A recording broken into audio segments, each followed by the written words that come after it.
It was a chilly evening in downtown London, the kind where the cold seeped through even the thickest jackets.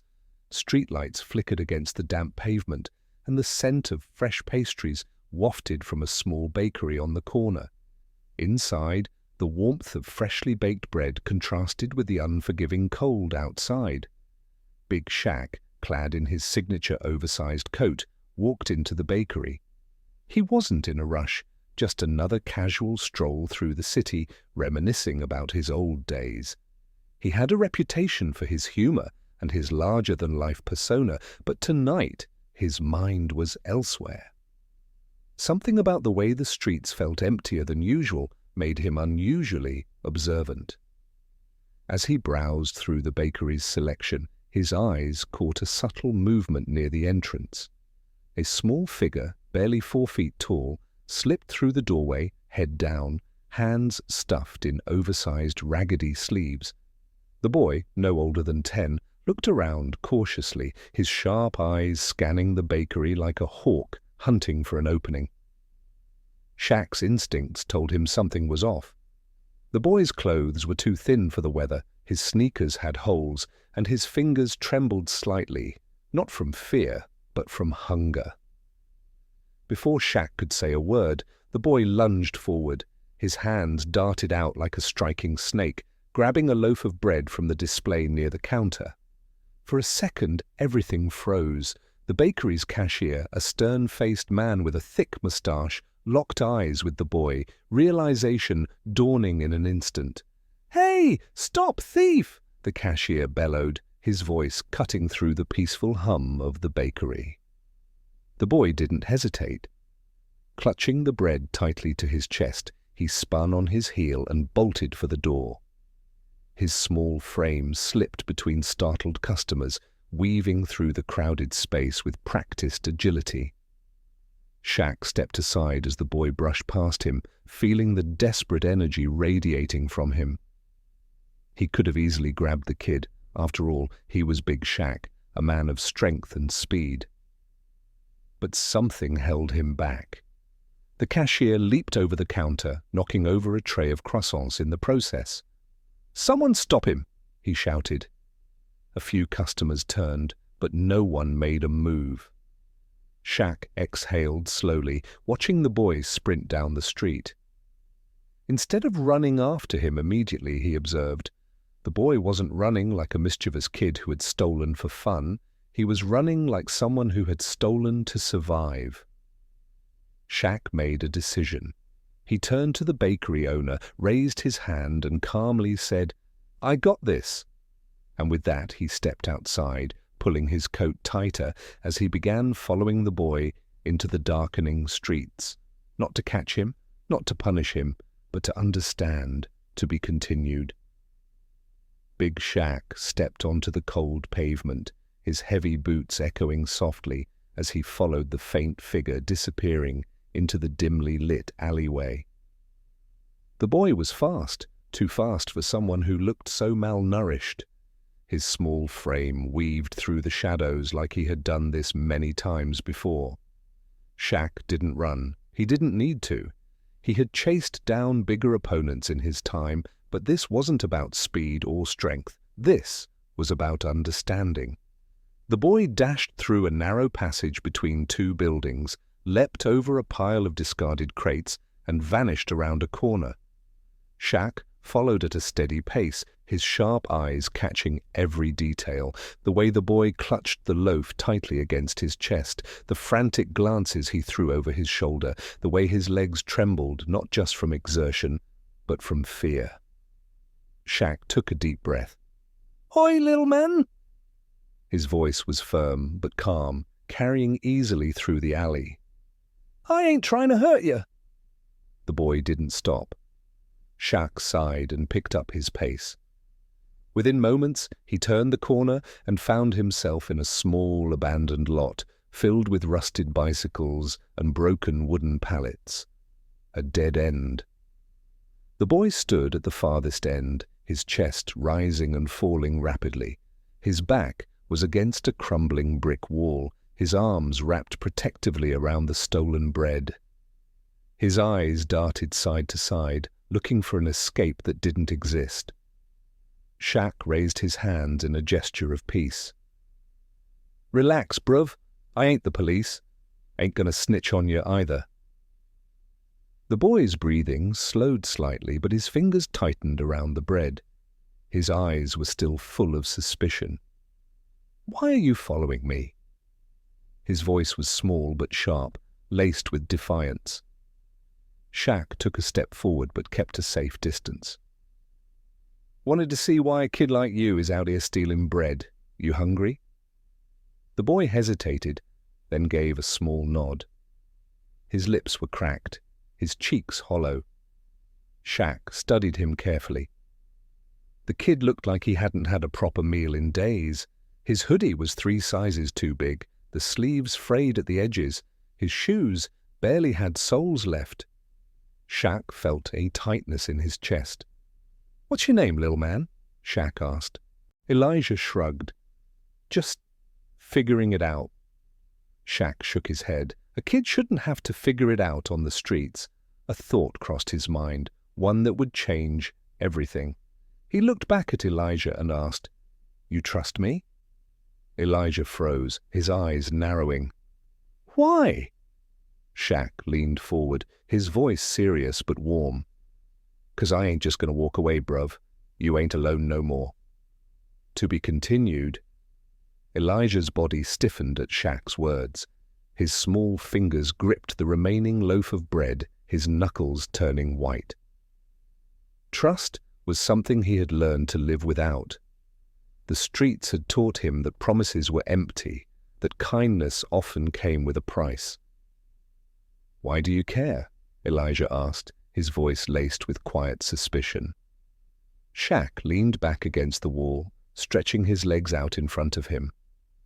"Bruv, I've been around long enough to know when someone needs help. And right now, that's you." Elijah scoffed. "People don't just help for no reason." Shaq chuckled, shaking his head.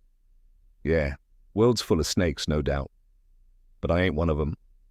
He paused, his voice turning softer. "I see you, lil' man. You ain't some no-good thief. You're just hungry. And tired." Elijah lowered his gaze, staring at the bread in his hands. He had spent so long fending for himself that the idea of someone genuinely caring felt almost unreal. Shaq exhaled and looked around. The alley was no place for a kid to be spending the night. Cold bricks, damp air, the distant sounds of sirens. It wasn't a home. It was a survival trap. "You got anywhere safe to go?" Shaq finally asked. Elijah hesitated, then shook his head. Shaq nodded, like he already knew the answer. "Aight, here's the deal. I know a place. Ain't fancy, but it's warm. You can get a hot meal, a bed, and some proper clothes. No one's gonna ask no questions." Elijah tensed. "You trying to take me to one of those shelters?" "Nah," Shaq said quickly. "I got a mate. Runs a little community spot for kids like you. Ain't no government place, just people looking out for each other." Elijah's eyes flickered with something, hope, maybe. But he wasn't convinced yet. "Why do you even care, man? You don't even know me." Shaq sighed, rubbing his hands together against the cold. "When I was younger, bruv, I saw people go down the wrong path 'cause no one gave 'em a shot. Ain't gonna let that happen to you." Elijah's lips parted slightly, as if he wanted to say something, but no words came out. Shaq stood up, dusting himself off. "Aight, look, I ain't gonna force you, but I ain't leaving you here either, so what's it gonna be?" The cold wind howled through the alley, ruffling Elijah's oversized hoodie. His fingers loosened around the bread as he looked up at the towering man in front of him. For the first time in a long time, he felt something unfamiliar. Safe. After a long silence, he swallowed hard and gave a small nod. "I'll go." Shaq smiled, extending his hand. "Good choice, lil' man." And just like that, a promise was made in the cold, a promise that would change everything. To be continued Elijah hesitated before placing his small hand in Shaq's massive palm. His fingers were ice cold, thin from malnutrition, but the moment Shaq's grip closed around his, there was warmth, something he hadn't felt in a long time. Shaq gave a reassuring nod. "Come on, little man, let's get you sorted." As they stepped out of the alley, the city lights flickered in the distance. London never truly slept, but for someone like Elijah, the night was a different world, a world of hiding, surviving, avoiding trouble at all costs. Now, for the first time in a long time, he wasn't alone. Shaq led him through the streets, his pace steady but unhurried, like he had all the time in the world for the boy. Elijah stuck close but kept his guard up, stealing glances at Shaq as they walked. "You always help kids like this?" Elijah finally asked, his voice barely above a whisper. Shaq shrugged. "Not always. But when I see someone struggling, and I can do something about it, I ain't just gonna walk away." Elijah looked down at his feet. The thought of someone actually caring about him without expecting anything in return felt strange. After a while, they reached a quiet neighborhood, far from the bright city center. The streets were lined with small, old buildings, some of them with broken windows and faded paint. But at the very end of the road stood a modest community center. The sign above the door read Haven House. Shaq knocked twice. A moment later, the door creaked open, and a middle-aged woman with kind eyes and a warm smile appeared. She wore a cozy sweater and had a gentle but firm presence, someone who had seen her fair share of struggle but hadn't let it harden her heart. "Shaq," she greeted, her eyes quickly shifting to Elijah. "Who's this?" Shaq stepped aside. "This is Elijah. He could use a warm meal and a safe place to crash." The woman nodded, her expression softening as she looked at the boy. "Well, you've come to the right place, love. I'm Miss Lorna. Come on in." Elijah hesitated at the doorway. Years of surviving on the streets had taught him that nothing came for free. But something about Miss Lorna's voice made him feel different, like he wasn't just another problem to be dealt with. Shaq gave him a slight nudge. "Go on, bruv, you'll be all right." Taking a deep breath, Elijah stepped inside. The warmth hit him instantly. The air smelled of home-cooked food, roast chicken, fresh bread, something sweet baking in the oven. Soft laughter echoed from another room, where a few other kids sat at a long table, eating and talking. The walls were lined with shelves full of books, and there was even a couch with a few blankets folded neatly on top. Elijah swallowed hard. He had forgotten what warmth felt like. "You hungry?" Miss Lorna asked gently. Elijah nodded. "Well, we can't have you going to bed on an empty stomach, can we?" She motioned toward the dining area. "Come sit down, love. I'll fix you a plate." Elijah moved cautiously, as if expecting someone to tell him he didn't belong. But no one did. The other kids barely glanced at him, too focused on their food. It was normal. Miss Lorna placed a plate in front of him, steaming hot chicken, mashed potatoes, vegetables, and a soft bread roll. Elijah's mouth watered, but he hesitated. He had never been given something like this without a catch. "It's all right, love," Miss Lorna reassured him. "Eat." Slowly, he picked up the fork and took a bite. The flavors exploded in his mouth, and suddenly he couldn't stop. He ate like he had never eaten before, his body desperate to make up for all the lost meals. Shaq watched from the doorway, arms crossed, a satisfied smile on his face.